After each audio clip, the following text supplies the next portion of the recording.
बातमी आहे खारफुटी अर्थात कांदळवनासंदर्भातली। हे कांदळवन नष्ट करण्याचा घाट एबीपी माझानं ठाण्यामध्ये उघडकीस आणलाय। मुंबई देशाची आर्थिक राजधानी आहे। या नगरीची लोकसंख्या आज 2 कोटींच्याही वर आहे। सक्षम वाहतूक व्यवस्था, प्रवासासाठीची विविध माध्यमं आणि त्यांचं जाळं ही महामुंबईची गरज आहे। त्यासाठीच मुंबई महामुंबईत प्रामुख्यानं वाहतुकीशी निगडित वेगवेगळी विकास कामं सध्या सुरू आहेत। त्याच वेळेला ही मुंबई नगरी पूर्णपणे समुद्र आणि खाड्यांच्या सानिध्यात आहे। त्यामुळे ती कांदळवनांनी सुद्धा समृद्ध आहे। आता सुरू असलेल्या लाखो कोटी रुपयांच्या विकास कामांचा या कांदळवनांना मात्र फटका बसत असल्याचं काही ठिकाणी दिसून येत आहे। त्यामुळे हा विषय आज चिंतेचा विषय। याच कांदळवनांची जमीन गिळंकृत करण्याचा डाव ठाण्यात उजेडात आलाय।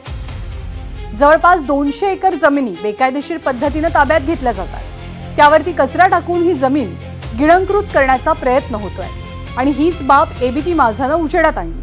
ठाण्यातलं हे प्रकरण आज गाजलं, पण या निमित्तानं संपूर्ण कांदळवन क्षेत्राचा धांडोळाच आपण या माध्यमातून घेणार आहोत।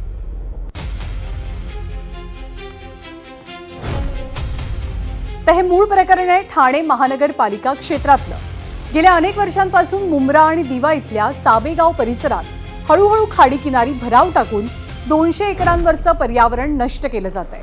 हे प्रकरण पर्यावरण अभ्यासक रोहित जोशी आणि वनशक्ती संस्थेचे संस्थापक स्टॅलिन दयानंद यांनी राष्ट्रीय हरित लवादात नेलं। राष्ट्रीय हरित लवादानं ठाणे महानगरपालिकेला या मुद्द्यावरनं चांगलंच फटकारलं।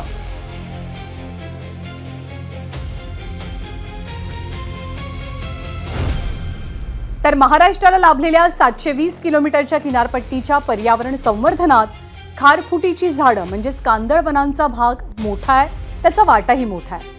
पण ठाण्यात कांदळवनाची 200 एकर जमीन गिळंकृत करण्याचा डाव आखला जात असल्याचं एबीपी माझानं निदर्शनास आणलं। त्यामुळे त्या राज्यातील सर्वच कांदळवनांचा विचार करण्याची गरज निर्माण होते।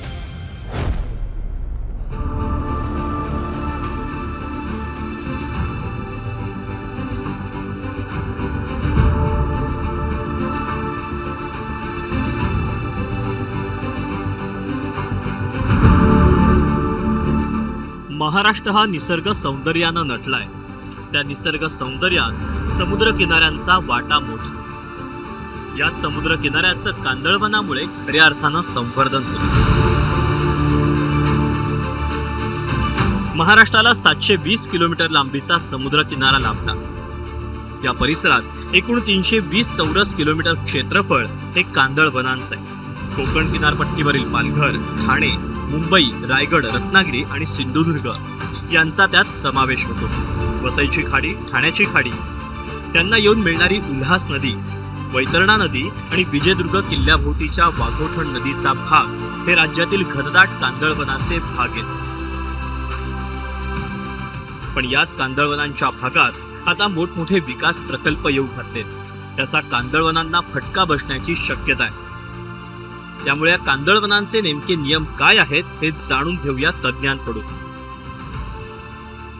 CRZ1, CRZ1A किंवा CRZ1B इथे जर का बांधकाम करायचं असेल तर त्यासाठी काही विशिष्ट कारणांसाठीच परवानगी देण्यात येते। जसे की देशाची जी संरक्षण दलं आहेत त्यांच्यासाठी जर काही जेट्टीज बांधायचे असतील, जर तिथे तशा प्रकारचे काही प्रकल्प बनवायचे असतील तर निश्चितच त्याला विशेष मंजुरी दिली जाते आणि दिली जाऊ शकते। आणि CRZ2 हा जो भाग आहे हा नागरिक क्षेत्रांसाठी आहे, तर CRZ3 हा भाग हा रुरल क्षेत्रांसाठी आहे। तिथे पण नियम थोडे बहुत बदलतात। कांदळवन हे पर्यावरण संवर्धनाच्या साखळीत महत्वाचा घटक असतात। देशात सुद्धा हे कांदळवन मोठ्या प्रमाणात आहे। देशाला 11,098 किलोमीटर लांबीची किनारपट्टी लाभली। त्यामध्ये एकूण 4,992 चौरस किलोमीटर कांदळवन आहे। पश्चिम बंगालमधील सुंदरबन हे त्यात अग्रणी। एकूण कांदळवनापैकी 42% एकट्या सुंदरबनमध्ये। या पाठोपाठ गुजरात, आंध्र प्रदेश आणि तामिळनाडूचा क्रमांक लागतो। महाराष्ट्रातील कांदळवन हे देशाच्या तुलनेत 6.5% इतके आहे। या कांदळवनांच्या संवर्धन आणि संरक्षणासाठी किनारपट्टी नियमन क्षेत्र अर्थातच CRZ हा कायदा आहे। राज्यात महाराष्ट्र किनारपट्टी क्षेत्र व्यवस्थापन प्राधिकरण म्हणजेच MCZMA हे या कायद्याची अंमलबजावणी करतात. कांदळवनांच्या जमिनीवर विकास प्रकल्पांना मंजुरी देणं अथवा न देणं याचे अधिकार याच प्राधिकरणाला असतात. त्यामुळे आता राज्यात मोठ्या प्रमाणात असलेल्या कांदळवनांचं नुकसान होणार नाही याची काळजी घेणं गरजेचं आहे. ठाण्याहून अक्षय भाटकरसह ब्युरो रिपोर्ट, एबीपी माझा. तर राज्यातली आणि देशातली कांदळवनांची स्थिती आपण बघितली. एकूणच कांदळवनं हे किनारपट्टीचं पर्यावरण संतुलन राखणारे असतात. त्याचे फायदे आणि तोटेही पाहूया ग्राफिक्सच्या माध्यमातून.